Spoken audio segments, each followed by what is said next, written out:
ಪ್ರತಿಪಕ್ಷಗಳಿಗಿಂತಲೂ ಸ್ವಪಕ್ಷೀಯರಿಂದಲೇ shock. ಹೆಜ್ಜೆ ಹೆಜ್ಜೆಗೂ ಮುಳ್ಳಾಗುತ್ತಿರುವ ಶಾಸಕರು. ಪಾಟೀಲ್ ಕಾಗೆ ಮುಜುಗರಕ್ಕೆ ಸಿಎಂ ಮತ್ತೇನು? ಇದುವೇ ಚದುರಂಗದ ಮೊದಲ ಸ್ಟೋರಿ. ಒಳಗಿಂದಲೇ ಗುದ್ದು.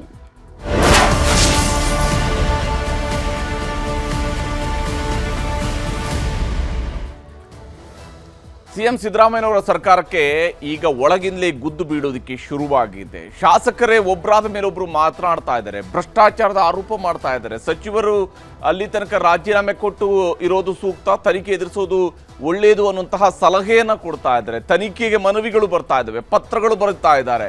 ಶಾಸಕರು ಹೇಳ್ತಾ ಇರುವಂತಹ ಭ್ರಷ್ಟಾಚಾರ, ಈ ಹಿಂದೆನೇ ಅವರ ಸಲಹೆಗಾರರೇ ಹೇಳಿರ್ತಕ್ಕಂತಹ ಭ್ರಷ್ಟಾಚಾರ, ಹೀಗೆ ಒಳಗಿಂದಲೇ ಸಿದ್ದರಾಮಯ್ಯನವರಿಗೆ ಗುದ್ದಿನ ಮೇಲೆ ಗುದ್ದು ಬೀಳ್ತಾ ಇದೆ ಸಿದ್ದರಾಮಯ್ಯನವರ ಸರ್ಕಾರಕ್ಕೆ. ಸಿಎಂ ಸಿದ್ದರಾಮಯ್ಯನವರಿಗೆ ಸ್ವಪಕ್ಷದ ಶಾಸಕರೇ ಶಾಕ್ ಮೇಲೆ ಶಾಕ್ ಕೊಡೋದಕ್ಕೆ ಶುರುವಾಗಿದೆ. ಇಲ್ಲಿ ಒಬ್ಬರಾದ ಮೇಲೊಬ್ರು ಸರ್ಕಾರದ ವಿರುದ್ಧವೇ ಆರೋಪವನ್ನ ಮಾಡ್ತಾ ಇದ್ದಾರೆ. ಪ್ರತಿಪಕ್ಷಗಳಿಗಿಂತ ಜಾಸ್ತಿ ಆಡಳಿತ ಪಕ್ಷದಿಂದಲೇ ಆರೋಪ ಕೇಳಿ ಬರ್ತಾ ಇದೆ. ಶಾಸಕರ ನಡೆ ಹಾಗೂ ನುಡಿಗಳಿಂದಲೇ ಸಿಎಂ ಸಿದ್ದರಾಮಯ್ಯನವರಿಗೂ ಈಗ ಸಂಕಷ್ಟ ಎದುರಾಗಿದೆ.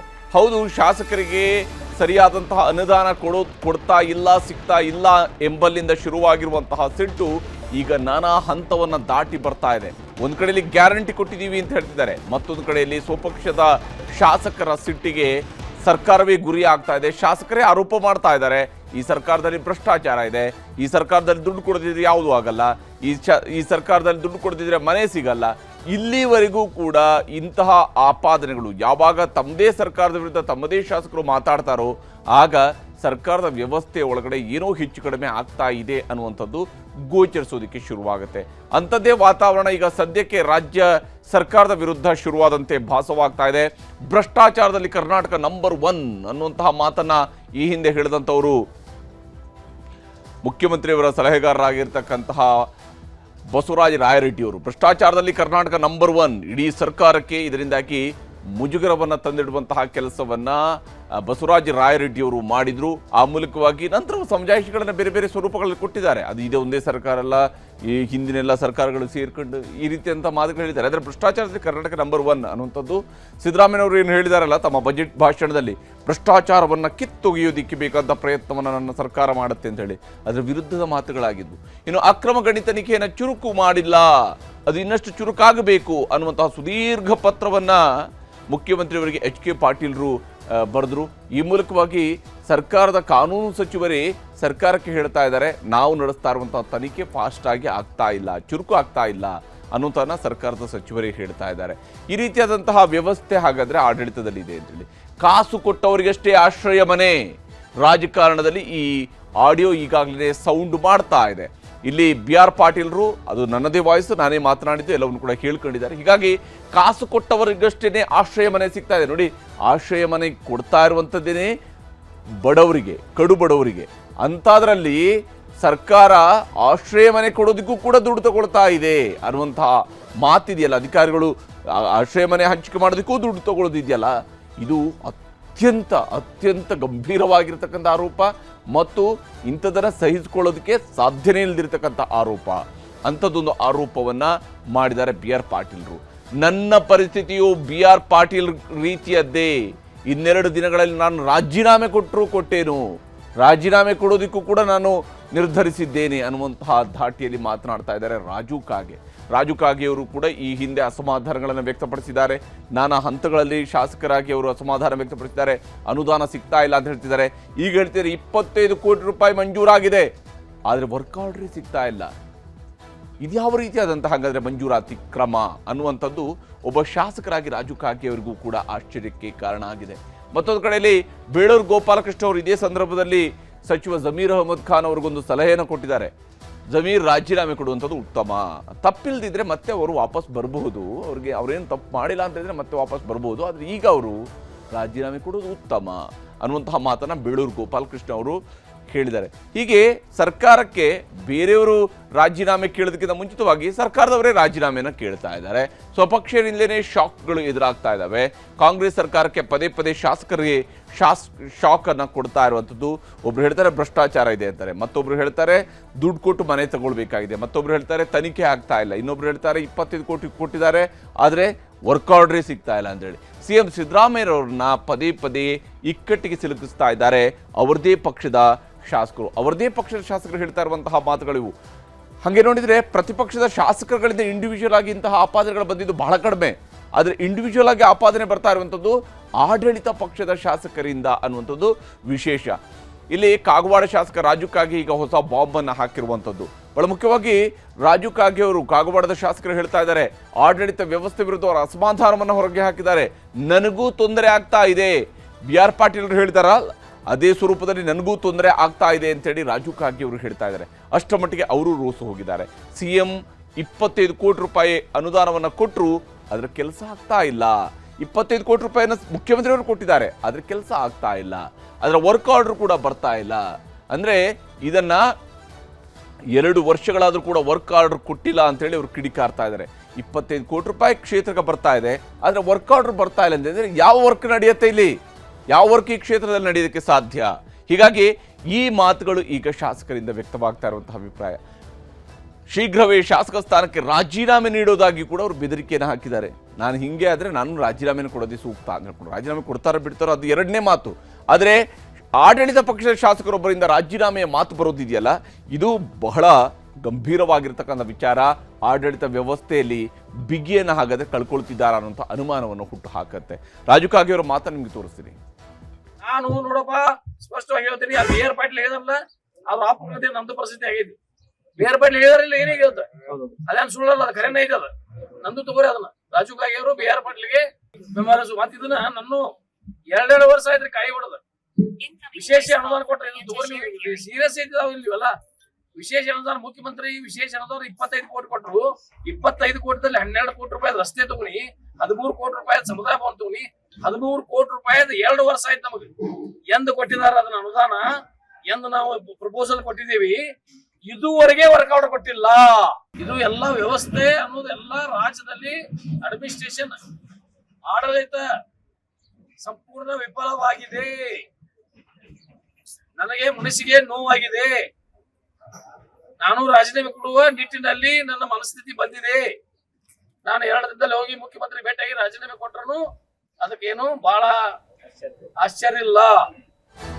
ಹೀಗೆ ರಾಜೀನಾಮೆ ಕೊಟ್ಟರು ಆಶ್ಚರ್ಯ ಇಲ್ಲ ಅಂದ್ಕೊಂಡು ಅವರು ಹೇಳ್ತಾ ಇದ್ದಾರೆ. ಬಹುಶಃ ಅವ್ರಿಗೂ ಇನ್ನು ರಾಜೀನಾಮೆ ಕೊಡೋದಕ್ಕೆ ಗೊತ್ತಾಗಿದೆಯಲ್ಲೋ ಗೊತ್ತಿಲ್ಲ. ಆದರೆ ಒಂದು ಮಾತನ್ನಂತ ಹೇಳಿದ್ದಾರೆ ಅವರು, ಹೇಳುವಂಥದ್ದು ಹೇಳಿದಾಗಿದೆ. ಆದರೆ ಒಂದು ಮಾತು ಮಾತ್ರ ಸ್ಪಷ್ಟ ಇದೆ ಅವರ ಮಾತುಗಳಲ್ಲಿ, ಆಡಳಿತ ವ್ಯವಸ್ಥೆ ಸಂಪೂರ್ಣ ಹದಗೆಟ್ಟಿದೆ ಅಥವಾ ಹಾಳಾಗಿದೆ ಅನ್ನುವಂತಹ ಮಾತನ್ನ ಒಬ್ಬ ಆಡಳಿತ ಪಕ್ಷದ ಶಾಸಕ ಆಡಳಿತ ಸರ್ಕಾರಕ್ಕೆ ಹೇಳ್ತಾ ಇದ್ದಾರೆ.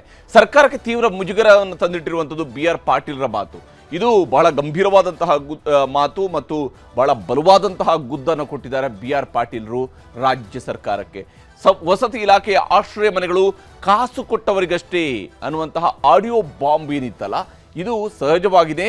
BR ಪಾಟೀಲ್ರು ಈ ಮಾತುಗಳನ್ನು ಹೇಳೋದ್ರ ಮೂಲಕವಾಗಿ ಸರ್ಕಾರದ ವ್ಯವಸ್ಥೆ ಹೇಗಿದೆ ಅನ್ನೋದನ್ನು ತೋರಿಸ್ತಾ ಇದ್ದಾರೆ. ಸಮಸ್ಯೆ ಬಗ್ಗೆ ಮಾತಾಡೋಣ ಬನ್ನಿ ಅಂತೇಳಿ BR ಪಾಟೀಲ್ರನ್ನ ಖುದ್ದು ಮುಖ್ಯಮಂತ್ರಿ ಸಿದ್ದರಾಮಯ್ಯನವರೇ ಕರೆದಿದ್ದಾರೆ, ಬನ್ನಿ ಈ ಸಮಸ್ಯೆ ಬಗ್ಗೆ ಮಾತಾಡೋಣ ಅಂತೇಳಿ. ಆದರೆ BR ಪಾಟೀಲ್ರು ಇಲ್ಲ, ಬಂದೇ ಇಲ್ಲ. ಆಯಿತು ಬರ್ತೀನಿ ಅಂತ ಹೇಳ್ಕೊಂಡವರು ಬಂದೇ ಇಲ್ಲ. ಮುಖ್ಯಮಂತ್ರಿಯವರನ್ನ ಭೇಟಿಯಾಗಿಲ್ಲ. ಹೀಗಾಗಿ ಮುಖ್ಯಮಂತ್ರಿಯವರು ದೆಹಲಿ ಪ್ರವಾಸದ ಬಳಿಕ ಬೆಂಗಳೂರಿನಲ್ಲಿ ಮಹಾಸಂಧಾನ ಸಭೆ ನಡೆಯುವುದಿದೆ. ಮುಖ್ಯಮಂತ್ರಿಯವರು ದೆಹಲಿಗೆ ಹೋಗಿ ಬಂದ ನಂತರ ಈಗ BR ಪಾಟೀಲ್ರು ಅವ್ರನ್ನ ಭೇಟಿಯಾಗುವಂಥ ಚಾನ್ಸ್ ಇರುವಂಥದ್ದು. ನಾನು ಸತ್ಯ ಹೇಳಿದ್ದೇನೆ, ಇನ್ನಷ್ಟು ಶಾಸಕರು ಹೇಳ್ತಾರೆ ನೋಡಿ ಅನ್ನುವಂತಹ ಮತ್ತೊಂದು ಶಾಕನ್ನು ಸರ್ಕಾರಕ್ಕೆ ಕೊಟ್ಟಿದ್ದಾರೆ BR ಪಾಟೀಲ್ರು. ನಾನು ಹೇಳಿರೋದು ಸತ್ಯ, ಇನ್ನಷ್ಟು ಶಾಸಕರು ಕೂಡ ಇಂತಹ ಸತ್ಯ ಹೇಳ್ತಾರೆ ಅಂತೇಳಿ. ಅಲ್ಲಿಗೆ ಯಾವ ಮಟ್ಟಿಗೆ ಸರ್ಕಾರದಲ್ಲಿ ಕೆಲಸಗಳು ಆಗಬೇಕು ಅಂತ ಹೇಳಿದ್ರೆ ಹಣ ಕೊಡಬೇಕಂತ ಸ್ಥಿತಿ ಇದೆಯಾ, ಇದನ್ನು ಶಾಸಕರೇ ಬಿಚ್ಚಿಡ್ತಾ ಇರುವಂಥದ್ದು. BR ಪಾಟೀಲ್ ಮಾತಿನ ನಂತರ ಈಗ ಪಂಚಾಯತ್ ಮಟ್ಟದಲ್ಲೂ ಇಂತಹ ಆಕ್ರೋಶ ವ್ಯಕ್ತವಾಗ್ತಾ ಇದೆ. ಪಂಚಾಯಿತಿ ಮಟ್ಟದಲ್ಲಿ ಆಕ್ರೋಶ ವ್ಯಕ್ತವಾಗ್ತಾ ಇದೆ. ಆಳಂದ ತಾಲೂಕಿನ ಒಂದು ಪಂಚಾಯಿತಿಯಲ್ಲಿ, ಅಲ್ಲಿನ ಪಂಚಾಯಿತಿಯ ಸಭೆಯಲ್ಲಿ ಮನೆಗಾಗಿ ಕಾಸು ಕೊಡಬೇಕು ಅನ್ನುವಂಥ ಆರೋಪ ಕೇಳಿ ಬಂದಿದೆ. ಅಷ್ಟರ ಮಟ್ಟಿಗೆ ಜನ ಕೂಡ ಹೇಳ್ತಾ ಇದ್ದಾರೆ, ಇಲ್ಲ ಇಲ್ಲಿ ಕಾಸು ಕೊಡದಿದ್ರೆ ಮನೆಗಳ ಮಂಜೂರಾತಿ ಆಗ್ತಾ ಇಲ್ಲ, ಒಂದು ಮನೆಗೆ 10,000 ರೂಪಾಯಿವರೆಗೆ ಕೊಡಬೇಕಾಗತ್ತೆ. ಈ ರೀತಿಯಾದಂಥ ಆಪಾದನೆಗಳು ಬರ್ತಾ ಇದ್ದಾವೆ. ಇದು ಸರ್ಕಾರಕ್ಕೂ ಕೂಡ ಬಹಳ ದೊಡ್ಡ ಮುಜುಗರವನ್ನು ತಂದಿಟ್ಟಿರುವಂತಹ ಮಾತು. BR ಪಾಟೀಲ್ರ ಮಾತನ್ನು ನಿಮ್ಗೆ ತೋರಿಸ್ತೀರಿ. ರಾಜೀವ್ ಕಾಗೆ ಅವರು ಶಾಸಕಾಂಗ ಪಕ್ಷದ ಸಭೆಯಲ್ಲಿ 6 ತಿಂಗಳ ಹಿಂದ್ಗಡೆ ಏನು ಹೇಳೋದಲ್ಲ ಹೇಳಿದ್ದಾರೆ.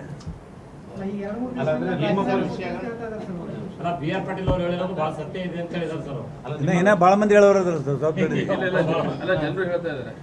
ಇನ್ನು ಭಾಳ ಜನ ಹೇಳೋರು ಇದ್ದಾರೆ. ಅಫ್ಜಲ್ಪುರದಾಗ ಎಮ್ಮ ಪಾಟೀಲನ್ನು ಪಲ್ಟಿ ಬಿಡ್ತಾರಂತೆ.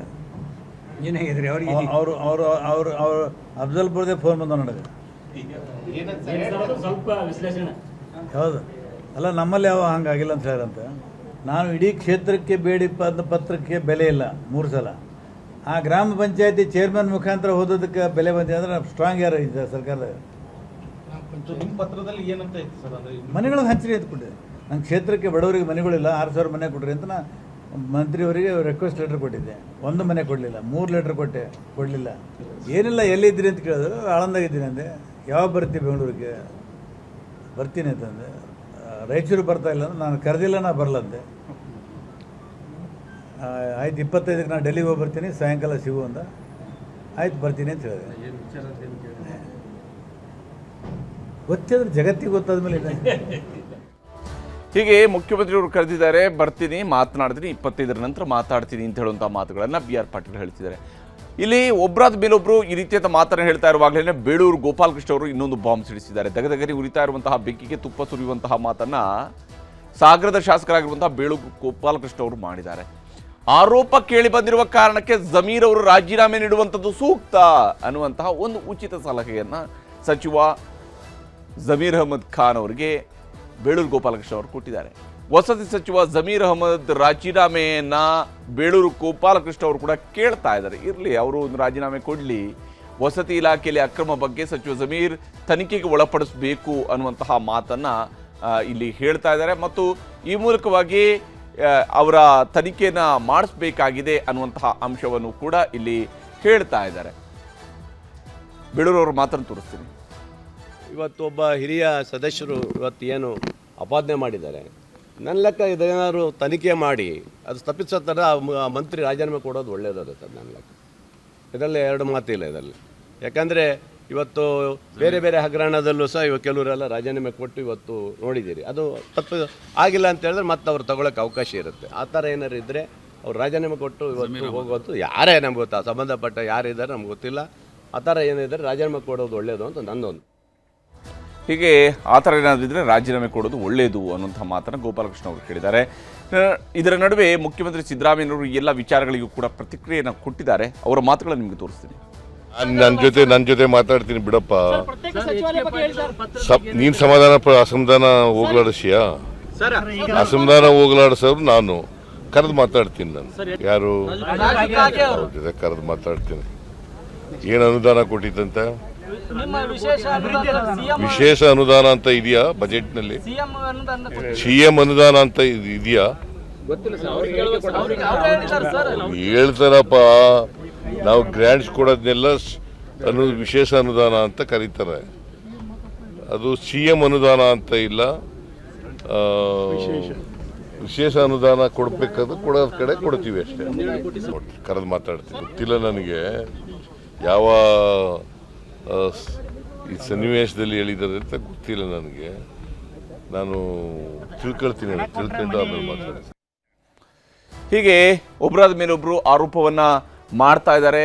ಆರೋಪಗಳಿಗೆ ಮುಖ್ಯಮಂತ್ರಿಯವರು ಹೇಳಿದ್ದಾರೆ, ನಾವು ಎಲ್ಲವನ್ನು ಕೂಡ ಸರಿಪಡಿಸ್ತೀವಿ, ಸಮಾಧಾನ ಪಡಿಸ್ತೀವಿ ಅನ್ನೋಂಥ ಮಾತನ್ನು ಹೇಳ್ತಿದ್ದಾರೆ. ಈಗ ಪ್ರತಿಪಕ್ಷಗಳ ಪಾಲಿಗೂ ಕೂಡ ಇದು ದೊಡ್ಡ ಅಸ್ತ್ರವಾಗಿ ಸಿಕ್ಕಿದೆ. ಸರ್ಕಾರದ ವಿರುದ್ಧ ಭ್ರಷ್ಟಾಚಾರದ ಆರೋಪವನ್ನು ಮಾಡ್ತಾ ಇರುವಂತಹ BJPಗೆ ಈಗ ಕಾಂಗ್ರೆಸ್ನವರೇ BJPಯ ಕೈಗೆ ಒಂದು ಅಸ್ತ್ರವನ್ನು ಕೊಟ್ಟಿದ್ದಾರೆ. ಆ ಮೂಲಕವಾಗಿ 40% ಸರ್ಕಾರ ಎಂದು BJP ವಿರುದ್ಧ ಹೋರಾಟ ಮಾಡಿದಂತಹ ಕಾಂಗ್ರೆಸ್ನವರಿಗೆ ಈಗ ಮುಜುಗರ ಎದುರಾಗಿದೆ. ಯಾಕಂದರೆ ಅವರು BJP ಸರ್ಕಾರದ ವಿರುದ್ಧ 40% ಕಮಿಷನ್ ಆರೋಪವನ್ನು ಮಾಡಿದರು. ಆದರೆ ಈಗ ನೋಡಿದರೆ ರಾಯರೆಡ್ಡಿ ಅವರು ಇರ್ಬೋದು, HK ಪಾಟೀಲ್ ಇರ್ಬೋದು, BR ಪಾಟೀಲ್ ಇರ್ಬೋದು, ರಾಜು ಕಾಗೆ ಅವರು ಇರ್ಬೋದು, ಇವರ ಮಾತುಗಳು ಸರ್ಕಾರದ ವಿರುದ್ಧ ಪ್ರಯೋಗಿಸುವುದಕ್ಕೆ ಪ್ರತಿಪಕ್ಷದವರಿಗೆ ದೊಡ್ಡ ಅಸ್ತ್ರವಾಗಿ ಸಿಕ್ಕಿದೆ. ಕಾಂಗ್ರೆಸ್ ಸರ್ಕಾರದ ವಿರುದ್ಧ ರಾಜ್ಯವ್ಯಾಪಿ ಹೋರಾಟಕ್ಕೆ BJPಯವರು ಕೂಡ ನಿರ್ಧಾರವನ್ನು ಕೈಗೊಂಡಿದ್ದಾರೆ. ಈ ಮೂಲಕ ಸರ್ಕಾರದ ವಿರುದ್ಧ ರಾಜ್ಯವ್ಯಾಪಿ ಹೋರಾಟವನ್ನು ಮಾಡಬೇಕು, ಮುಖ್ಯಮಂತ್ರಿಯವರ ರಾಜೀನಾಮೆಯನ್ನು ಕೊಡಬೇಕು, ಉಪಮುಖ್ಯಮಂತ್ರಿಯವರ ರಾಜೀನಾಮೆಯನ್ನು ಕೊಡಬೇಕು, ಇದಕ್ಕಾಗಿ ಸದನದ ಒಳಗೂ ಹೊರಗೂ ಹೋರಾಟವನ್ನು ರೂಪಿಸಬೇಕು. ಇದು ಸದ್ಯ ನಡೀತಾ ಇರುವಂತಹ ಕಾರ್ಯತಂತ್ರ ಪ್ರತಿಪಕ್ಷದ ಕಡೆಯಿಂದ.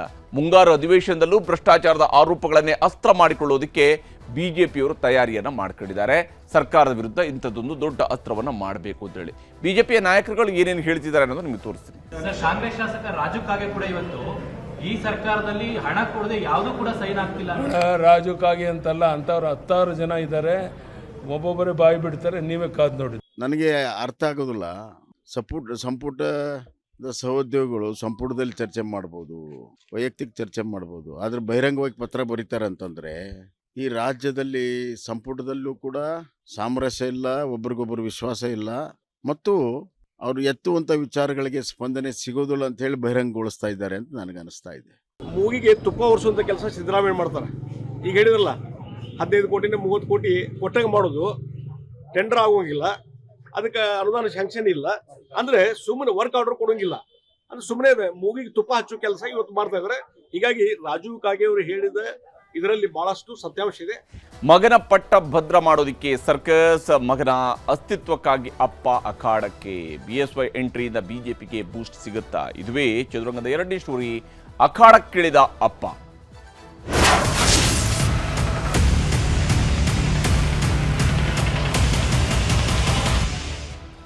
ವಿಜೇಂದ್ರ ಅವರು ಬಿಜೆಪಿಯ ರಾಜ್ಯಾಧ್ಯಕ್ಷರಾಗಿ ಕಂಟಿನ್ಯೂ ಆಗ್ತಾರೋ ಇಲ್ವೋ ಅನ್ನುವಂತಹ ವಿಚಾರದಲ್ಲಿ ಬಹಳ ದೊಡ್ಡ ಚರ್ಚೆ ನಡೀತಾ ಇದೆ ರಾಜ್ಯ ಬಿಜೆಪಿ ಮಟ್ಟದಲ್ಲಿ.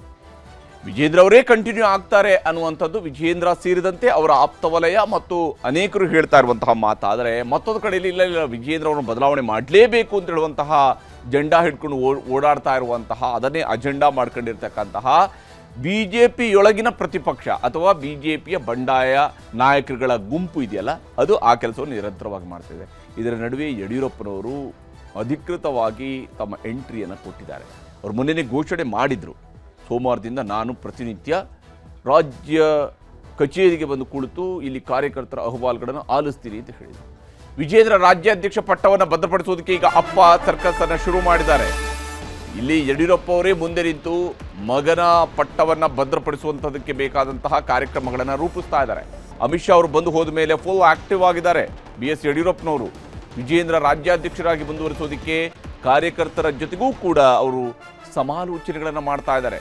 ಕಾರ್ಯಕರ್ತರ ಅಹವಾಲುಗಳನ್ನು ಕೇಳ್ತಿದ್ದಾರೆ. ಯಾರ ಮಾತನ್ನು ಕೇಳಿದರೆ ಹೇಗೆ ಅವರೆಲ್ಲರೂ ಕೂಡ ತಮ್ಮ ಬೆಂಬಲಕ್ಕೆ ನಿಲ್ತಾರೆ ಅನ್ನೋಂಥದ್ದು ಯಡಿಯೂರಪ್ಪನವರಿಗೆ ಬಹಳ ಚೆನ್ನಾಗಿ ಗೊತ್ತಿದೆ. ಅವರ ಅನುಭವ ದೊಡ್ಡದಿದೆ. ಅವರಿಗೆ ರಾಜಕೀಯದ ಪರೀಕ್ಷೆಗಳಲ್ಲಿ ಅನೇಕ ಪರೀಕ್ಷೆಗಳನ್ನು ಎದುರಿಸಿದಂಥವರು ಅವರು. ಹೀಗಾಗಿ ಯಡಿಯೂರಪ್ಪನವರು ಈಗ ಹೊಸದೊಂದು ಪರೀಕ್ಷೆಯನ್ನು ಎದುರಿಸ್ತಾ ಇದ್ದಾರೆ. ಅದು ತನ್ನ ಮಗನಿಗಾಗಿ, ತನ್ನ ಮಗನ ಪಟ್ಟವನ್ನು ಭದ್ರಪಡಿಸೋದಕ್ಕಾಗಿ ಅನ್ನುವಂಥದ್ದು ಸ್ಪಷ್ಟವಾಗಿ ಗೋಚರಿಸ್ತಾ ಇದೆ. ಯಡಿಯೂರಪ್ಪನವರೇ ಮೊನ್ನೆ ಹೇಳಿದರು, ನಾನು ಸೋಮವಾರದಿಂದ ಪಕ್ಷದ ಕಚೇರಿಯಲ್ಲಿ ಕುಳಿತು ಕಾರ್ಯಕರ್ತರ ಅಹವಾಲುಗಳನ್ನು ಸ್ವೀಕರಿಸಿಕೊಂಡು, ಇವತ್ತು ಅಮಿತ್ ಶಾ ರಾಜ್ಯ ಪ್ರವಾಸದ ಬಳಿಕ ಯಡಿಯೂರಪ್ಪನವರು ಫುಲ್ ಆಕ್ಟಿವ್ ಆಗಿರುವಂಥದ್ದು ಸ್ಪಷ್ಟವಾಗಿದೆ. ಬಹಳ ಚುರುಕಾಗಿದ್ದಾರೆ ಯಡಿಯೂರಪ್ಪನವರು. ವಿಜೇಂದ್ರ ರಾಜ್ಯಾಧ್ಯಕ್ಷರಾಗಿ ಮುಂದುವರಿಸೋದಕ್ಕೆ ಸುಳಿವು ಸಿಕ್ಕ ಬೆನ್ನಲ್ಲೇ ಅವರು ಸಭೆಯನ್ನು ನಡೆಸ್ತಾ ಇದ್ದಾರೆ. ಆ ಮೂಲಕವಾಗಿ ಪಕ್ಷದ ಕಚೇರಿಯಲ್ಲಿ ಹೆಚ್ಚು ಸಮಯವನ್ನು ಕಳೆಯೋದಕ್ಕೆ ಈಗ ಯಡಿಯೂರಪ್ಪನವರು ಮುಂದಾಗಿದ್ದಾರೆ. ರೆಬೆಲ್ಸ್ ತಂತ್ರಗಾರಿಕೆಗಳ ನಡುವೆಯೇ ಮಗನ ರಕ್ಷಣೆಗೆ ನಿಂತಿದ್ದಾರೆ BS ಯಡಿಯೂರಪ್ಪ. ಬಿಜೆಪಿ ಕಚೇರಿಗೆ ಭೇಟಿ ನೀಡಿ ಕಾರ್ಯಕರ್ತರೊಂದಿಗೂ ಕೂಡ ಅವರು ಸಭೆಯನ್ನು ನಡೆಸ್ತಾ ಇದ್ದಾರೆ, ಸಮಾಲೋಚನೆಯನ್ನು ಮಾಡ್ತಾ ಇದ್ದಾರೆ, ಮಾಹಿತಿಗಳನ್ನು ಪಡ್ಕೊಳ್ತಾ ಇದ್ದಾರೆ, ಏನಾಗ್ತಿದೆ ಅಂತೇಳಿ ತಿಳ್ಕೊಳ್ತಿದ್ದಾರೆ, ಮುಂದೇನು ಮಾಡಬೇಕು ಅನ್ನೋಂಥ ಸೂಚನೆಯನ್ನು ಕೊಡ್ತಾ ಇದ್ದಾರೆ.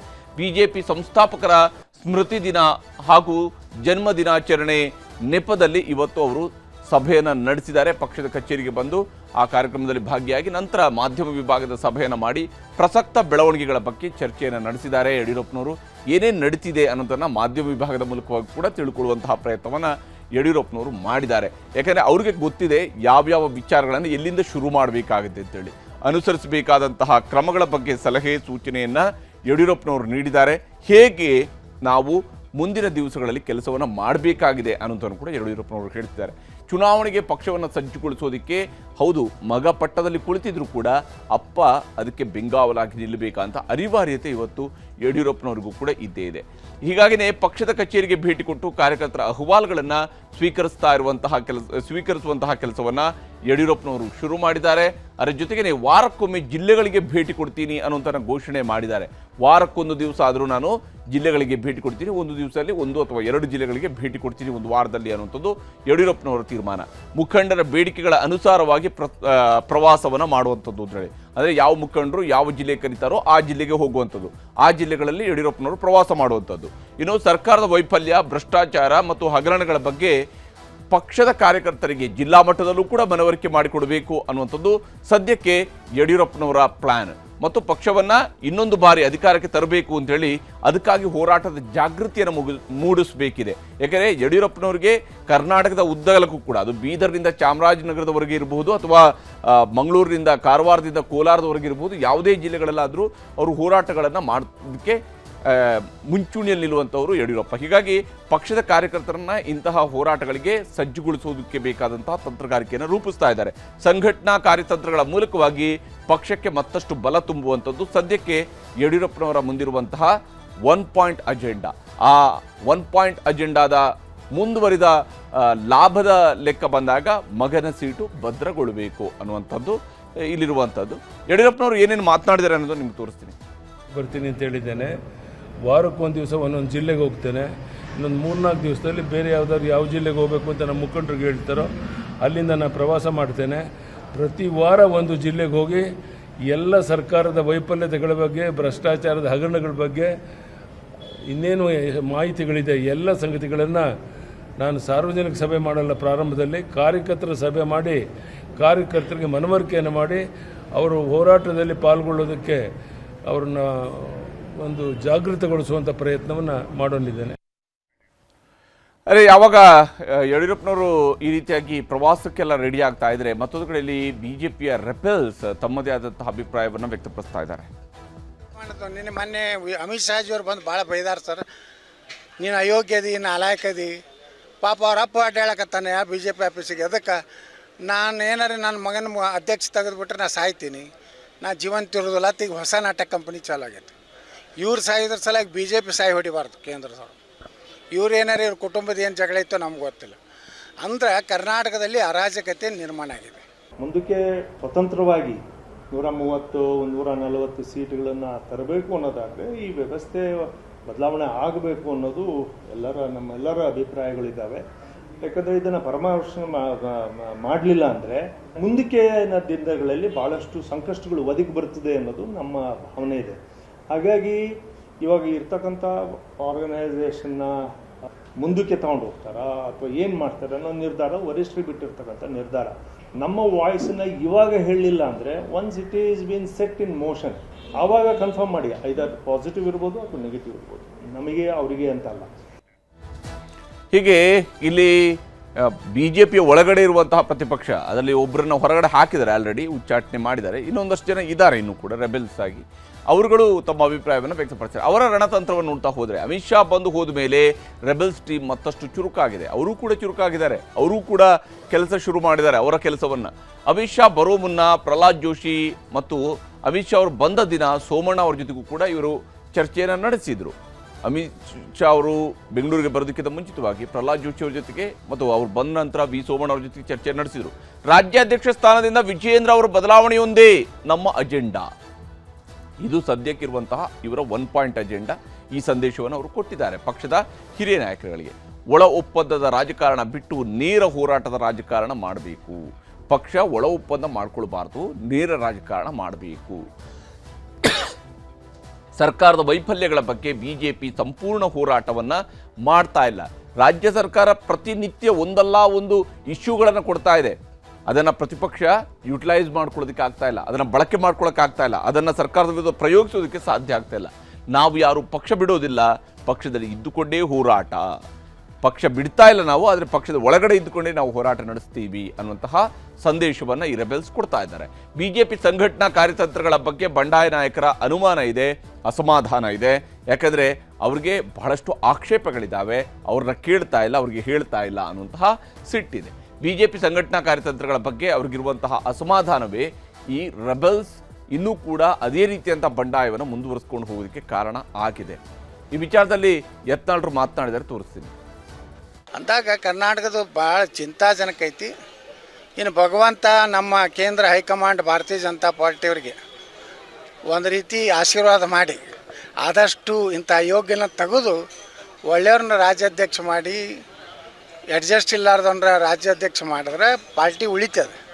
ಇಲ್ಲಕಂದ್ರೆ ಪಾರ್ಟಿ ಅಯೋಧ್ಯೆ ರಾಮ ಮಂದಿರ ರಾಮನೇ ಬಂದು ಇದನ್ನು ರಕ್ಷಣೆ ಮಾಡ್ಬೇಕಂತೆ. ಅದು ಐತಿ, ಮತ್ತೇನು ಮಾಡೋದು? ಆ ವಿಜೇಂದ್ರನೇ ಮುಂದುವರ್ಸಿದ್ರೆ ನಾವು ಅಲ್ಲೇನು ಮಾಡುವ ಅಲ್ಲಿ ಹೋಗಿ. ಸತ್ಯನ ಸರ್? ಹಾಂ, ಸತ್ಯನಾಗಿದೆ. ಅವರು ನೀವು ಅವ್ರ ಮೇಲೆ ಅವಲಂಬಿತ ಆಗಿರೋ ಅವರು ಇಲ್ಲ BJP ಮ್ಯಾಗ ನಾವು ಅವಲಂಬಿತ ಅದೀವಿ, ನಮ್ಮ ಮ್ಯಾಗ ಅದು ಅವಲಂಬಿತ, ಇದು ಸತ್ಯ. ಆದರೆ ವಿಜಯೇಂದ್ರ ಇದ್ದರೆ ನಾವು ಬರೋದಿಲ್ಲ. ದೊಡ್ಡ ದೊಡ್ಡ ಏನೋ ಇವು ಕಟ್ಟದ ರೆಸಾರ್ಟ್ ಕಟ್ಟದೆ ಹಡಗು ತೊಗೊಂಡೇ ಮಾಡ್ಯಾರ ಎಲ್ಲ. BJPಗೂ ಅದಾರ ಅವರು, ಹಡಗದು ಅದಾವ ಅಲ್ಲಿ ಸಿಂಗಾಪುರ್ನಾಗ ಅಡ್ಡಾಡಕತ್ತಾವ. ಇಲ್ಲಿದ್ರೆ ನಾವು ರೈತನ ಮಕ್ಕಳು, ನಾವು ರೈತರಿಗೆ ಶೂನ್ಯ ಬಡ್ಡಿ ಕೊಟ್ಟಿವಿ. ಅಲ್ಲೇ ಮಕ್ಕಳ ಇಲ್ಲೇ ಒಂದು ಫ್ಯಾಕ್ಟ್ರಿ, ಸಕ್ಕರೆ ಫ್ಯಾಕ್ಟ್ರಿ ಕಟ್ಬೇಕಪ್ಪ ಒಂದು ಶಿವಮೊಗ್ಗದಾಗ. 4 ಸ್ಟಾರ್ ಹೋಟೆಲ್ ಕಟ್ಟಿರಿ ಶಿವಮೊಗ್ಗದಾಗ. ಶಿವಮೊಗ್ಗದಾಗ ಹಿಂಗೆ ಹೊಂಟ್ರ ಅಂದ್ರೆ ಇದು ಯಾರ್ದಂದ್ರೆ ಇದು ಯಡಿಯೂರಪ್ಪ ಅಂದ್ರಿ, ಇದು ಯಾರ್ದು ಇದು ರಾಘವೇಂದ್ರ ಅಂತ, ಅದು ಮುಂದಿನ ಅದು ವಿಜಯೇಂದ್ರ, ಇದೇ ಹೇಳ್ತಾರೆ. ಹೋಗಿ ನೋಡಿ ಬರ್ರಿ ಶಿವಮೊಗ್ಗದಾಗ. ಹೀಗೆ BJPಯಲ್ಲಿ ಒಳಗಡೆ ಇರುವಂಥವ್ರು ರೆಬೆಲ್ಸ್ ಇದ್ದಾರೆ. ಇವ್ರನ್ನ ಉಚ್ಚಾಟನೆ ಮಾಡಿದ್ರು ಕೂಡ ಅವ್ರಿಗೆ BJPಯದೇ ತಲೆ ಬಿಸಿ, BJPಯಲ್ಲೇ ಏನು ನಡೀತಿದೆ ಅನ್ನೋಂಥದ್ದು ಮಾತ್ರನೇ ಯತ್ನಾಳ್ರ ಮಾತು. ಯತ್ನಾಳ್ರು BJPಯ ಬಗ್ಗೆನೇ ನಿರಂತರವಾದಂತಹ ಟೀಕಾ ಪ್ರಹಾರವನ್ನು ಮಾಡಿಸ್ಕೊಂಡು ನಾನು BJPಯನ್ನು ಸುಧಾರಣೆ ಮಾಡೋದಕ್ಕೆ ಹೊಂಟೀನಿ ಅನ್ನುವಂಥ ರೀತಿಯಲ್ಲಿ ಅವರು ಕೂಡ ಮಾತನಾಡ್ತಾ ಇದ್ದಾರೆ. ಏನಾಗುತ್ತೆ, ರೆಬೆಲ್ಸ್ ಈ ರಣತಂತ್ರ ಎಷ್ಟು ಮಟ್ಟಿಗೆ ಯಶಸ್ವಿ ಆಗುತ್ತೆ, ಯಾವ ರೀತಿಯಲ್ಲಿ BJPಯಲ್ಲಿ ಬೆಳವಣಿಗೆಗಳು ನಡೀತಾ ಹೋಗ್ತವೆ ಅಂತ ಕೂಡ ನೋಡಬೇಕಾಗಿದೆ. ಇದಾಗಿತ್ತು ಇವತ್ತಿನ ಚದುರಂಗ. ನಮಸ್ಕಾರ.